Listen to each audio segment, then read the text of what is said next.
৫৪তম বিজয় দিবসের শুরুটা হলো বাংলাদেশের অবিস্মরণীয় এক জয় দিয়ে। হাড় কনকনে শীতের সকালে সূর্য ওঠার আগেই শুরু হয়েছিল বাংলাদেশ ওয়েস্ট ইন্ডিজ টি-20 সিরিজের প্রথম ম্যাচ। বিজয়ের দিনে ওয়েস্ট ইন্ডিজকে ৭ রানে হারিয়ে শ্বাসরুদ্ধকর এক জয় পেল টাইগাররা। সোমবার সেন্ট ভিনসেন্টের কিংস্টাউনে ৩ ম্যাচের টি-20 সিরিজের প্রথম ম্যাচে বাংলাদেশের দেওয়া ১৪৮ রানের লক্ষ্যে ব্যাট করতে নেমে বিপর্যয়ে পড়ে ওয়েস্ট ইন্ডিজ। টাইগার বোলারদের বোলিং তোপে তাসের ঘরের মতো ভেঙে পড়ে ওয়েস্ট ইন্ডিজের ব্যাটিং লাইন আপ, যার ফলে মাত্র ৬১ রানেই ৭ উইকেট হারিয়ে বসে স্বাগতিকরা। এরপরেই জুটি গড়েন রভম্যান পাওয়েল ও রোমারিও শেফার্ড। অর্ধশতক তুলে নেন রভম্যান পাওয়েল। তবে এই জুটি ভেঙে গেলে ১৪০ রানে অল আউট স্বাগতিকরা, আর বাংলাদেশ তুলে নেয় ৭ রানের জয়।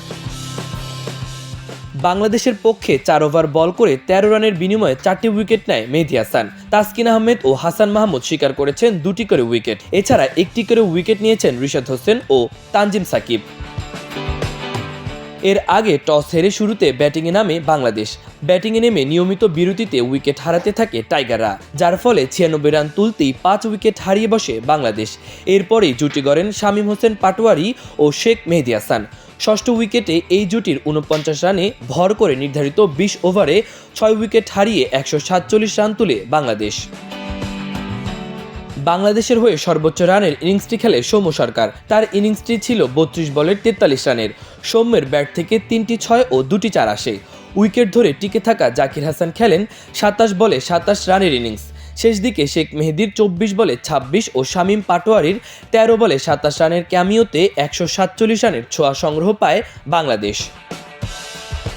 অপরাজিত ২৬ রান ও ৪ উইকেট শিকার করে ম্যাচ সেরা হন মেহেদী হাসান।